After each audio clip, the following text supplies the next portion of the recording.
Poly TV. Assalamualaikum and good evening. I'm Salahuddin Sapari and you're watching Poly TV News.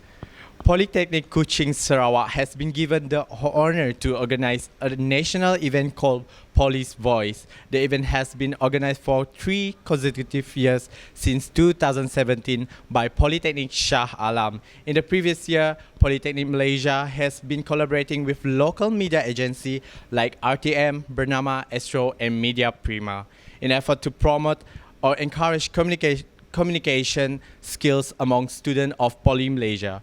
This year is no exception. Poly Kuching is proud to organize Police Voice right here in Kuching, Sarawak with the collaboration of Radio Television Malaysia, Cawangan, Sarawak. On this beautiful evening, we have here with us Sarawak very own local TV host at RTM. He is currently hosting his own talk show called Bincang at TV and TV OK. Introducing Mr. Fadzril Hisyam Affendy. How are you, Mr. Fadzril? I'm good. Hi, everyone. Thank you for spending your precious time. Thank you. My pleasure.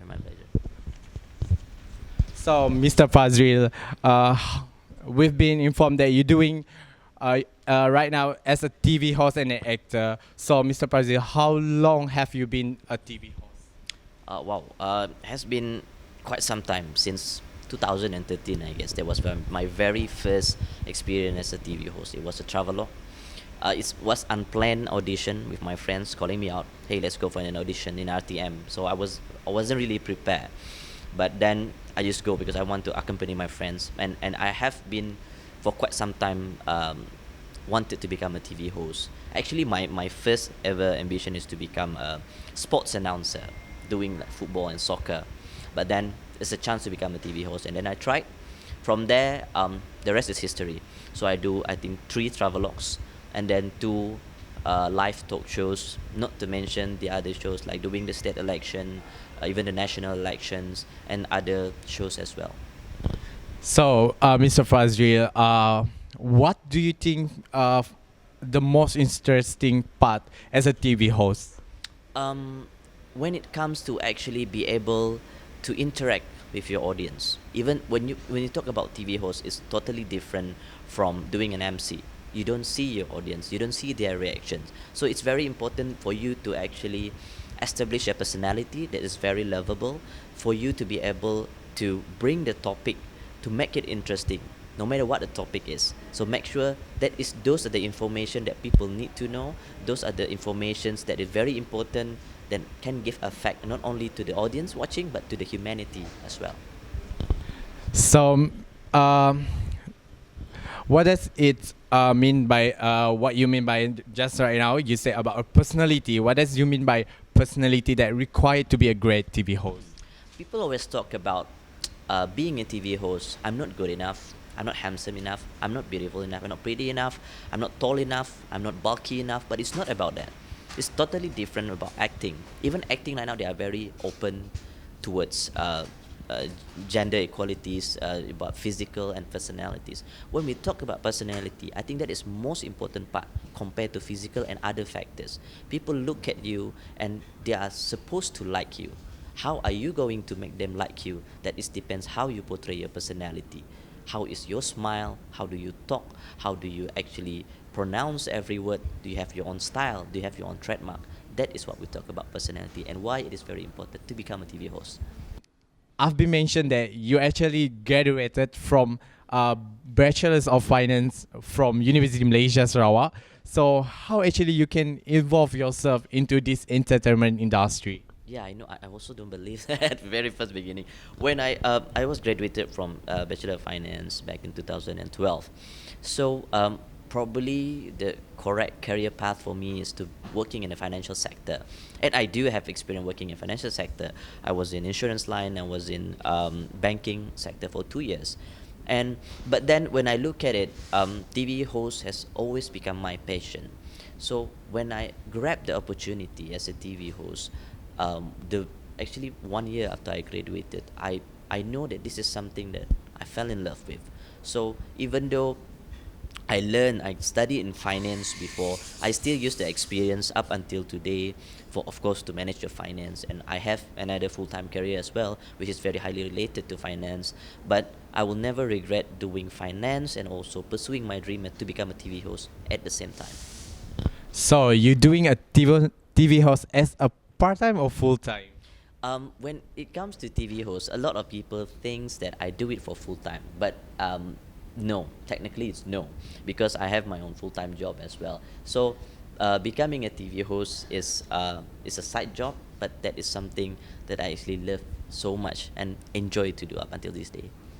Okay, thank you, Mr. Fadzril. I believe you have extensive experience in emceeing events. So what do you think are the most required skill in becoming a good master of ceremony? You need to believe in yourself, be confident, and don't become too humble. And then you're not able to become. People will look at you. They will sense that you have lack of quality, lack of confidence. People will look at you, the audiences. And then the most important part is other being confident is that you need to do your research, research and research. You must do reading as much as possible. Nowadays you just can Google anyway, you just can type it anyway, and then you will know the informations.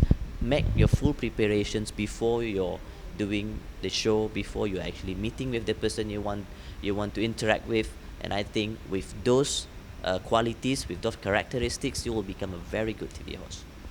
Okay, as you mentioned, research and learning. So besides research and learning, what else you can do to keep your confidence level? Keep on practicing. So you keep on asking people, open yourself to criticism, open yourself to any comments from your family, from your friends, not only to those who are very close to you, but to those probably you just met yesterday. Ask them, is it okay what I'm doing right now? Is there anything I should improve? And then take it and improve and grow. How do you actually take those critics from the citizen to the positive way? When it comes to criticism, there are positive criticism, there are negative criticism. Of course, the positive will bring you all the way up, but there are also negative criticism, which is not necessarily is a bad thing. You can make it become a very something positive and bring you further up. And then you see how many people who criticize you about the one particular thing. For example, there's like 10 people telling me that I always stumble or stutter when I become a TV host. Then you know that is the area that you need to improve. If there's only one person keep on bashing you with no apparent reasons, keep on bashing your personality, keep on bashing your physicality, ignore it, push it aside, push it away, and you will become better and better and better. Okay, thank you, Mr. Fadzril. So you're doing MC for an event. So is there much difference between doing an MC and a TV host? Yeah, definitely. Become a TV host, sometimes you have no audiences. Most of the time you have no audiences. So there are times you have audiences. So when you become an MC, there's audiences. And of course, there's a different concept than how you bring the smooth transitions between segments. So you don't have it when you're MCing an event. So when you're MCing an event, you need to know what is the event, who will be coming, who is the guest of honor, so who is your audience. That's the most important thing. Whether it's a wedding, and then if it's a very formal events, how you should do your voice donations, how you project yourself, how you address the guest of honor, which is very important. And yeah, those are two different things. I've been informed also that you're not doing just an MC. You're also doing the other thing. What else the other thing that you do regarding to this media?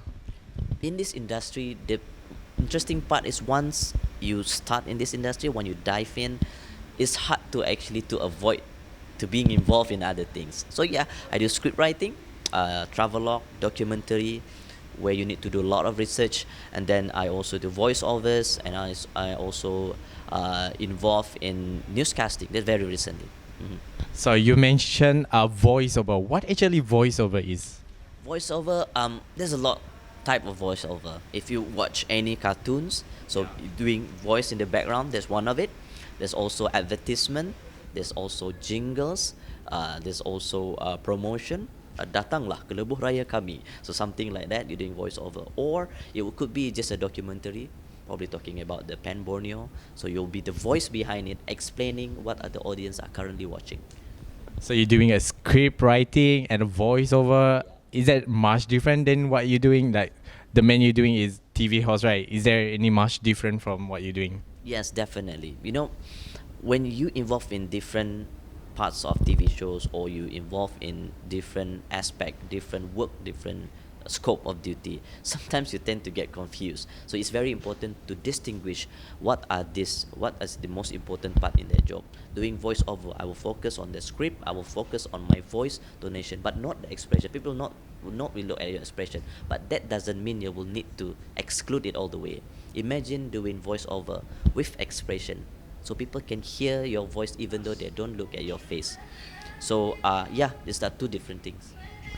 So I believe that not just because you're patient that keep you in this industry, right? There must be another factor that make you keep into this entertainment industry.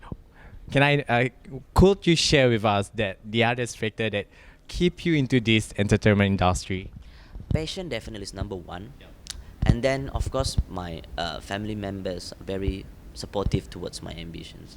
My parents, my wife, my kids, you know, whenever they look at their dad in the TV, so it's something, even though they probably don't understand a thing that they're talking about, but it's one of those things that motivates you. And of course, the reaction, the response. You know, sometimes you'll be like walking with yourself. People, you don't even imagine that these people are actually watching you. I'm not even famous, to be honest. But then people coming, hey, I watched you today. I watched you that day. Your topic is very interesting. I learned a lot. It's affect my family. So things like that, even the small things could actually affect your life and making you very thankful of what you are doing as a TV host. So what it means you personally, and what it the significant to you, your family and the community around you. When we talk about the significant, when I involved in talk shows, I actually presented a lot of topics, different topics. There are one time I actually walked in the pusat penjara, the prison, actually talking personally to the prisoner. Then this topic is actually garnered a lot of attentions, and also other topics like organ donations, other topics like people who are disabilities. So these are actually topic that doesn't much touch in our daily life recently. So people are more towards something that more mainstream, something that are more popular, some things that can gather more likes and views in social medias. But this very unpopular topics is actually what is important. So with this, I will be able to contribute to the community with very my small contributions, but I am glad to be part of that contribution. Thank you, Mr. Fadzril. That was a wonderful answer from you. So what does it require to be a great TV host? Okay, first of all, just be yourself. Be yourself. Portray your personality. It's okay to be inspired by others. It's okay if you want to copy your idols or your favorite TV host at the very first beginning. But then you grow yourself. Then you develop your own styles. It's okay. So then you need to do a lot of research. You need to do a lot of readings. And of course, be confident you can do it. Once you are in the TV, once you are on the stage is yours. Thank you, Mr. Fadzril. Once again, this is Mr. Fadzril Affendy, and thank you for spending your precious time to be here with us today. That was Mr. Fadzril Affendy, a talk show host, professional master of ceremony, actor and producer, who will be one of our judges for Police Voice 2019 competition. On behalf of the organizer of Police Voice 2019, once again, I would like to welcome all participants from all 36 Polytechnic of Malaysia to come here to the lane of Hornbill for the most awaited event in Poly Malaysia calendar, Police Voice 2019. We would like to thank you, the sponsor, for our venue today, Lil Danish Cafe at Majma Mall, Kuching. Okay, that's all from us today. I'm Salahuddin Sapari reporting on behalf of Police Voice for Poliku Newscasting Team. This is Poly TV, Borneo Chapter, live, learn, and innovated. Thank you and have a pleasant day.